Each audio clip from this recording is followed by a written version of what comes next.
Bonjour, je vous propose de tricoter cette pochette pour un Kindle, pour une tablette ou même un téléphone portable. C'est rapide et facile à faire, ça fait une bonne idée cadeau. Et en plus, quand on débute, ça permet d'apprendre quelques nouvelles techniques. Allez, on y va. On va tricoter un rectangle avec notre bordure ici. Pour la largeur, on va prévoir 2 fois la largeur de la tablette plus 2 cm. Donc à la fin, on va replier en deux et assembler. Et pour la hauteur, on va prévoir au total la hauteur de la tablette plus 2 cm. Sachant que la bordure de chaînette, donc on prévoit 10 rangs, ce qui correspond à environ 4 cm. Pour commencer, j'ai installé mes 2 bobines sur mes 2 pêcheurs. Et ensuite, je vais avancer mes 53 aiguilles. Donc 26 à gauche et 27 à droite.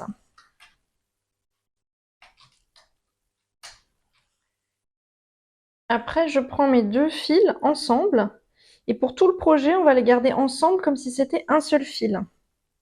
Et je vais faire un nœud coulant en gardant assez de fil ici pour pouvoir le rentrer à la fin du projet.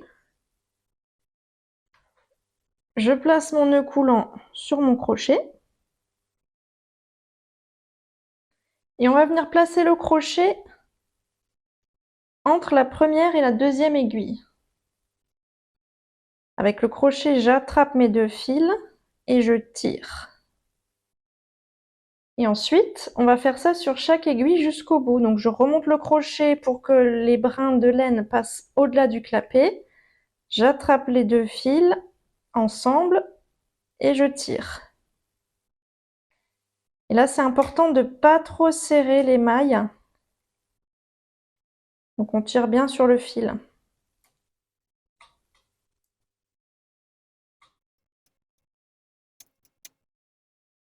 Et quand j'arrive au bout, juste avant la dernière aiguille, je vais passer le fil dessous et ensuite j'accroche la boucle sur la dernière aiguille.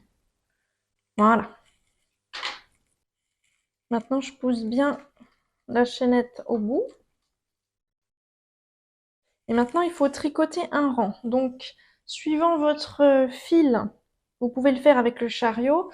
Moi, là, c'est du 100% coton et j'utilise 2 fils en même temps. Ça passe pas du tout avec le chariot. Ça a coincé, ça a bloqué. J'ai même cassé une aiguille. Du coup, je vais tricoter le rang à la main plutôt. Je place mes fils dans le crochet de l'aiguille et je vais tirer en arrière pour tricoter à la main, en prenant bien les 2 brins à chaque fois.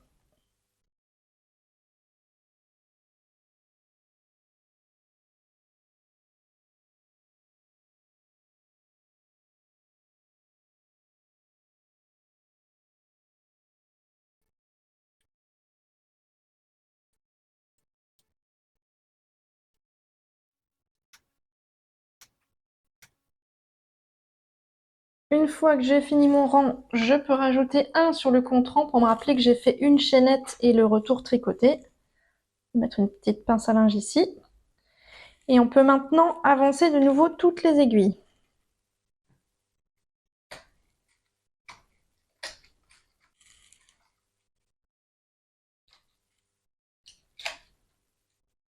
On va maintenant avancer les mailles un petit peu sur les aiguilles pour pouvoir faire le deuxième rang de chaînettes.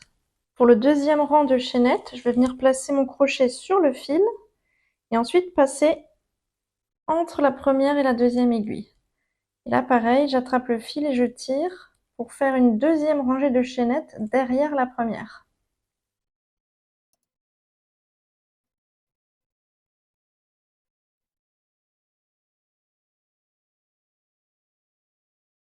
Quand j'arrive complètement au bout, donc bien à droite de la dernière aiguille, là je vais pareil placer la boucle sur l'aiguille.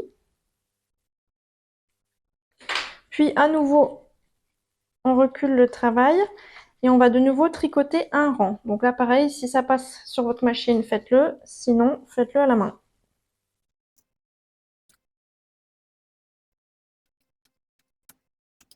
J'ai fini ma deuxième rangée de chaînettes avec le retour tricoté.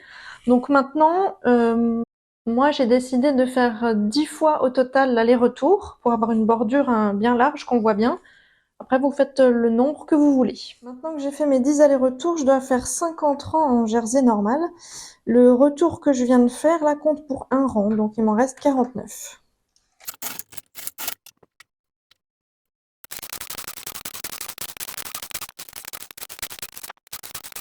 Voilà, maintenant que j'ai fait mes 49 rangs, je vais pouvoir faire quelques rangs supplémentaires avec du fil perdu. Donc je sors mon double fil du chariot et je le mets en attente sur le côté. Et je ne le coupe pas. Et je vais décrocher un des fils du pêcheur pour pouvoir mettre un autre fil qui sera mon fil perdu.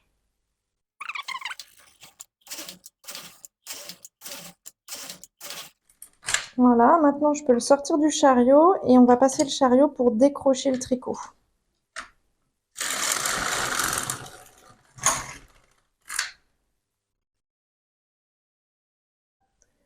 Voilà notre pochette, donc que je trouve vraiment sympa avec ses changements de couleurs aléatoires. Donc maintenant on va s'occuper de la couture du bas. Donc pour ça je vais plier la pochette endroit contre endroit et on va venir accrocher le bas. On va ramasser les mailles qui sont sur le fil perdu, on va les raccrocher sur les aiguilles et on va les coudre ensemble. Donc la moitié de mes aiguilles, c'était 27, donc je vais sortir 27 aiguilles.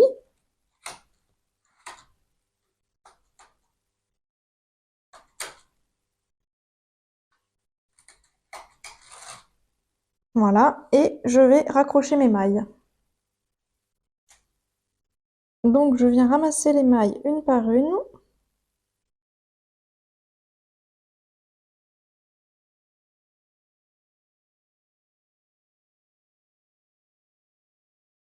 Et je les mets sur les aiguilles.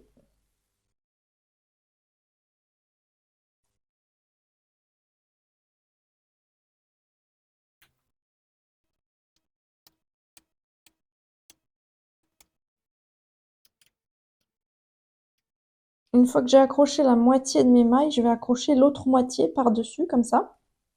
Donc là, comme j'avais monté un nombre impair de mailles, j'ai plus que 26 mailles et pas 27. Bon, du coup, c'est pas grave. Je la mets sur la deuxième aiguille.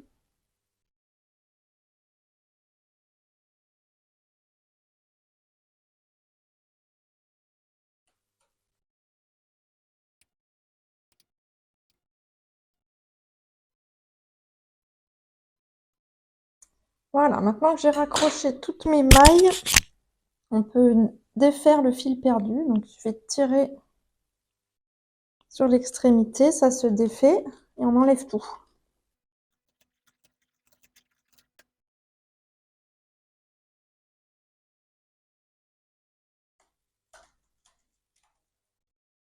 Voilà, du coup, je peux remettre mon double fil dans le chariot et on va tricoter un rang.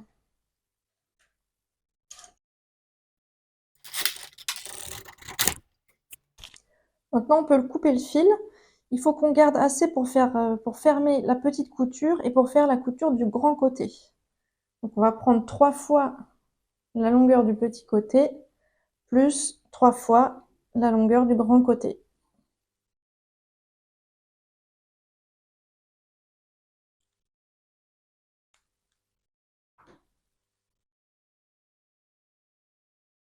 Pour faire la couture du petit côté, j'enfile mon double fil sur une aiguille, je pique dans la première maille et je ressors dans la deuxième.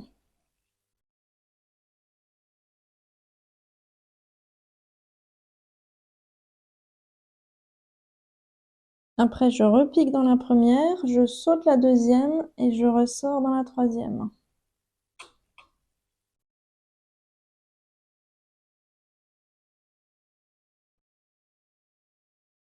Et on peut enlever la première maille de l'aiguille. Et on recommence. Je pique dans la première, je saute la deuxième, je sors dans la troisième.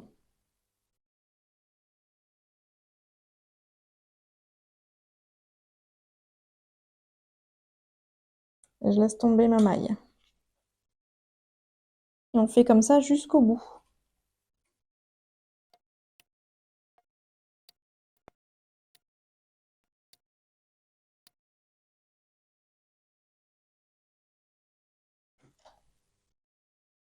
Voilà. Donc si on regarde la couture, c'est bien net sur l'endroit et elle n'est pas trop épaisse, donc c'est vraiment parfait.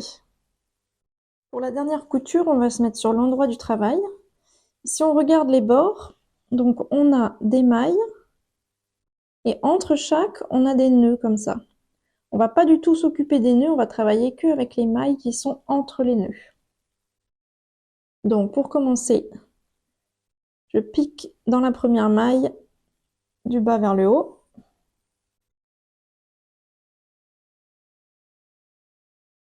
Après, je vais en face.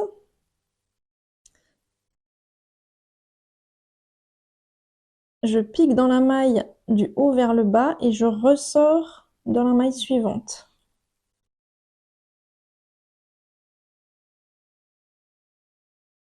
En face, je pique là où mon fil sort et je ressors par la maille suivante.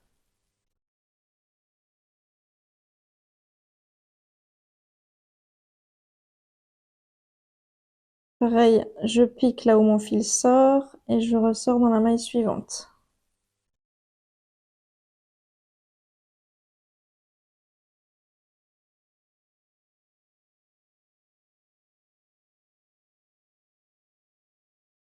Voilà, on peut serrer un petit peu la couture et on continue comme ça tout le long.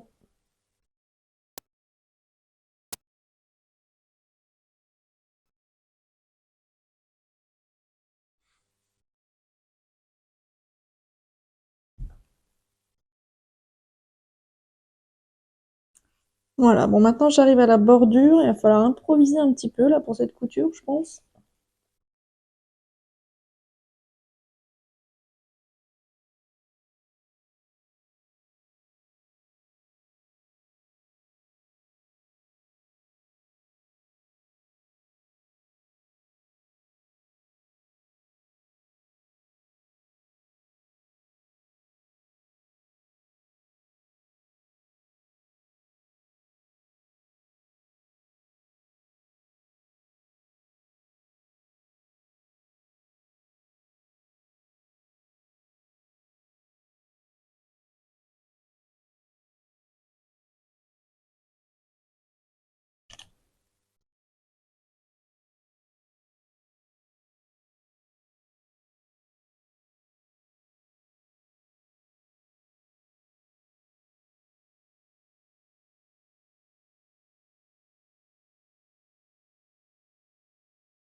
Et voilà, une fois que les coutures sont faites et les fils rentrés, ce que ça donne.